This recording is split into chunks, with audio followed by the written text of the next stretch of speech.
মানুষ যখন মারা যায় না, মালাকুল মাউত যখন চলে আসে আপনার কাছে, যখন আমার কাছে মালাকুল মাউত আসবে, বদ আত্মা যার আছে, খারাপ চিত্র যার ভিতরে রয়েছে, খারাপ চিন্তা, ঈমান নিয়ে যে কবরে যাইতে পারছে না, অর্থাৎ পাপিষ্ঠ আত্মার যখন রূহটা কবজ করা হবে, বারবার বারবার আকুতি করবে। হাত্তা ইদা জাহাদাহুমুল মাউত ক্বালা রাব্বিরজিউন লাআল্লি আমালু সালিহান ফীমা তারাকতু কাল্লা। ও মালাকুল মাউত, আমার রূহটা এখন তুমি কবজ করো না, আমি তো মৃত্যুর জন্য এখনো প্রস্তুতি নিতে পারি নাই। ও মালাকুল মাউত, তুমি আমার রূহটা এখন কবজ করো না, আমি তো মরণের জন্য এখনো প্রস্তুতি নিতে পারি নাই। লাআল্লি আমালু সালিহান ফীমা তারাকতু কাল্লা। ও মালাকুল মাউত, 2টা দিন কি আমাকে সময় দেওয়া যায় না? 2টা মাস কি আমাকে সময় দেওয়া যায় না? 2টা দিন কি, 2টা বছর কি আমাকে সময় দেওয়া যায় না? ও মালাকুল মাউত, 2টা মিনিট কি আমাকে সময় দেওয়া যায় না? 2টা মিনিট কি আমাকে সময় দেওয়া যায় না? মালাকুল মাউত সেদিন থাবা মারে ধরবে আর বলবে, কিরে, ইন্নাহা কালিমাতুন হুয়া কাইলুহা। আল্লাহ রাব্বুল আলামিন কি তোমাকে 60 বছর 70 বছরের জিন্দেগি দেয় নাই? তোমাকে দেয় নাই? কেন তুমি সৎ কাজ করলে না? প্রিয় ভাইরা আমার, রূহটা যখন কবজ হয়ে যাবে, রূহ কবজের পরে এবার আপনার লাশটাকে ঘর থেকে বের করা হবে। সন্তান সন্ততি বলবে, বাবার লাশটাকে ঘর থেকে বের কর। একটাবার চোখটা বন্ধ করে খেয়াল করেন, আপনার দেহটা নিথর, একেবারে নিস্তব্ধ, কোনো সারা শব্দ নাই। যখন আপনার লাশটাকে ঘর থেকে বের করা হলো, সন্তান সন্ততি তখন কান্না করবে। বাবা কিছু সন্তানকে ভালোবাসে, খুব মায়া করে, বিশেষ করে ছোট সন্তানকে। ছোট সন্তান যখন বাবার দিকে ফেলফেলা তাকায় থাকবে, ওই ছোট্ট বাচ্চা যেমন বুঝে না আমার বাপ একবারে ঘুমিয়ে গেছে, আর তো ফিরবে না, হারিস ভাই আর তো ফিরবে না, কারি হারিস সাহেব দুনিয়া থেকে বিদায় নিয়ে গেছে। ছোট্ট বাচ্চাটা যেমন বলছে আমার আব্বা ঘুমিয়ে আছে, এমন অসংখ্য মানুষ সেদিন চিন্তা করবে, হায় আমার বাপকে আর কোনো দিন ফিরে পাবো না, কবরের জিন্দেগিতে চলে গেল, ঠিক কিনা? মানুষ বড় অসহায় হয়ে যাবে। প্রিয় ভাইরা আমার, চোখটা বন্ধ করে চিন্তা করেন, কি করছেন, কোথায় যাচ্ছেন, কি করবেন? 4 পায়া পালকি, শেষ বাহন আপনার মসজিদের 2 তলায় কোনায় রাখা আছে। পৃথিবীর সবচেয়ে অবহেলিত বাহনের নাম হচ্ছে এই বাহনটি, ঠিক কিনা? বাইক যার আছে প্রতিদিন পরিষ্কার করি, গাড়ি যার আছে প্রতিদিন পরিষ্কার করি, সাইকেল যার আছে প্রতিদিন পরিষ্কার করি, রিক্সাটাকেও পরিষ্কার করি, দুনিয়ার বাহনটাকে পরিষ্কার করি। আপনার আমার সর্বশেষ বাহন কিন্তু ভাই ওই 4 পায়া পালকিটাই, যেটা মসজিদের 2 তলায় কোণায় রাখা আছে, অনেক মসজিদের বারান্দায় রাখা আছে। এই বাহনে করে আপনাকে আমাকে সেদিন নিয়ে যাওয়া হবে। বন্ধুরা বলবে, দেরি করিস না, আকাশে মেঘ, তাড়াতাড়ি দাফন করে দে, বেশি দেরি করিস না, বৃষ্টি হলে কবরটা কাদা হয়ে যাবে, দেরি করিস না, বৃষ্টি হলে কবরে পানি জমে যাবে। কি জবাব দিবেন সেদিন? সেদিন কোনো পথ থাকবে না, আপনাকে আমাকে ঠিকই কবরে নেওয়া হবে, ঠিক কিনা? সন্তান যখন 4 পায়া পালকিতে, বড় সন্তান এক খাটিয়ার এক প্রান্ত ধরবে, মেজ সন্তান আর এক খাটিয়ার আর এক প্রান্ত ধরবে, ছোট সন্তান আর একটা প্রান্ত ধরবে। যখন সন্তানেরা এভাবে কবরস্থানের দিকে নিয়ে যাবে, বাবা বলবে, ও সন্তান, তোদের জন্য কি আমি বাড়ি করলাম না, গাড়ি করলাম না? আমারে কোথায় নিয়ে যাস? অন্ধকার কবরে থাকতে পারবো না, অন্ধকার কবরে আমারে নিস না, অন্ধকার কবরে আমি থাকতে পারবো না। সন্তান সন্ততি যখন জানাজার জন্য মানুষটাকে হাজির করা হবে, যদি ঈমান নিয়ে কবরে যাইতে না চায়, না পারে, ওই মানুষটা তখন চিৎকার করবে আর বলবে, হায় তোমরা আমাকে জানাজা দিও না, জানাজার পরে আমার তোমরা গুরুস্থানে নিও না। বদকানের আদ্দাম, বদ কাজ যে করেছে, শয়তানি কাজ যে করেছে, জানাজার পরে যখন লাশটাকে কবরের মধ্যে নিয়ে যাওয়া হবে, সন্তান সন্ততি যখন কবরের মধ্যে নামবে, এবার বাবা বলবে, ও সন্তান, আমার কবরের মধ্যে নামাইস না, আমার কবরের মধ্যে নামাইস না, আমি তো থাকতে পারবো না। যখন সমস্ত মানুষ মিলে ওই খাটিয়া থেকে কবরের মধ্যে লাশটাকে নামিয়ে দিবে, ওই ব্যক্তি চিন্তা করবে, হ্যাঁ কিভাবে এখন কবরের মধ্যে থাকবো?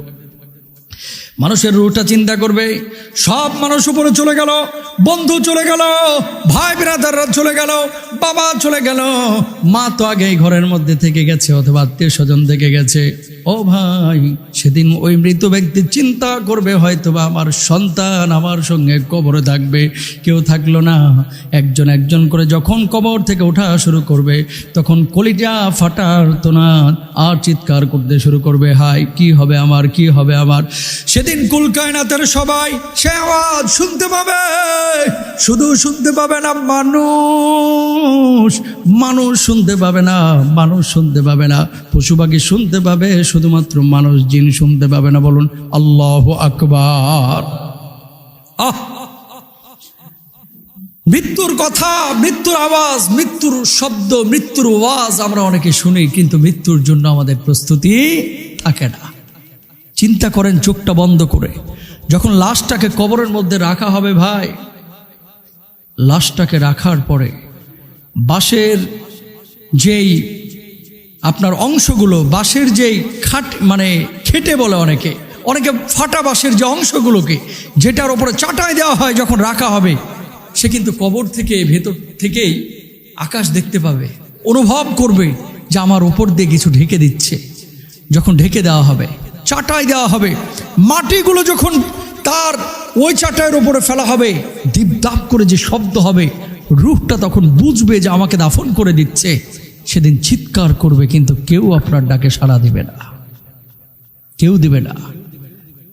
মানুষ যখন হাঁটা চলাচল শুরু করবে, বাড়ির দিকে যখন চলে যাবে, এবার ওই ব্যক্তি বলবে, হায় রে আমার সন্তান থাকলো না, আমার আত্মীয় স্বজন কেউ থাকলো না।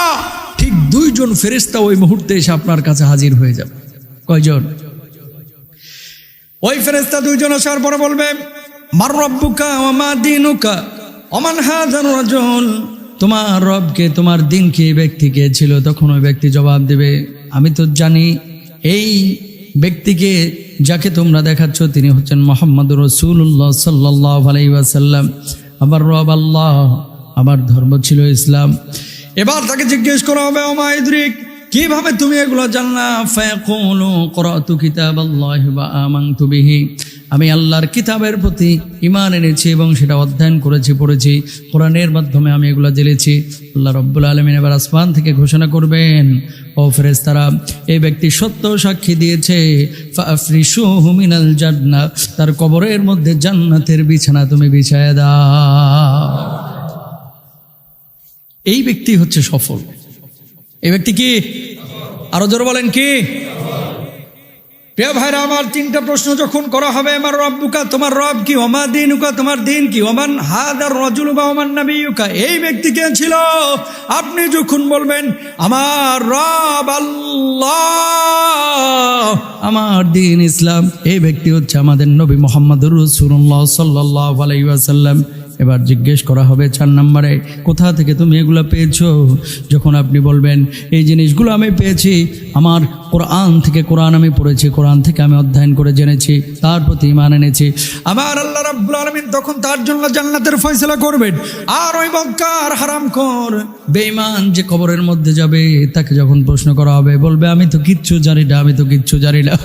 আল্লাহ রাব্বুল আলামিনের পক্ষ থেকে 2 জন লোহার হাতুড়ি নিয়ে ফেরেশতা এসে হাজির হবে, কানের মধ্যে এমন জোরে আঘাত করবে, এই কান ফেটে চৌচির হয়ে যাবে, মস্তিষ্কের মগজগুলো একেবারে বের হয়ে যাবে। এমন মুহূর্তে ওই মানুষটাকে 70 গজ মাটির মধ্যে ঢুকিয়ে দেওয়া হবে, মানুষটাকে 70 গজ মাটি থেকে আবার বের করা হবে, আবার আঘাত করে হবে, আবার মাটির মধ্যে ঢুকে যাবে, আবার বের করা হবে। এইভাবে আল্লাহ রাব্বুল আলামিন তার জন্য শাস্তির ব্যবস্থা করবেন। বলুন নাউযুবিল্লাহ। সফল ওই ব্যক্তি সফল যেই ব্যক্তি এই 3টা প্রশ্নের জবাব বা 4টা প্রশ্নের জবাব দিয়ে দিয়েছে, আল্লাহ তাআলা তার জন্য সফলতার দ্বার উন্মুক্ত করে দিয়েছে। সুবহানাল্লাহ বলেন। এবার আপনি বিসিএস ক্যাডার, আপনি অস্ট্রেলিয়ায় গ্রিন কার্ড পেয়েছেন, আপনি আমেরিকায় গ্রিন কার্ড পেয়েছেন, এগুলো সফলতার মানদণ্ড না। আপনি এমপি হয়েছেন, মন্ত্রী হয়েছেন, এগুলো সফলতার মানদণ্ড না। সফলতার মানদণ্ড হচ্ছে কবরের জিন্দেগিতে আপনি সফল কিনা, জাহান্নামের আগুন থেকে আপনি মুক্তি পেয়েছেন কিনা। ঠিক কিনা ভাইরা আমার?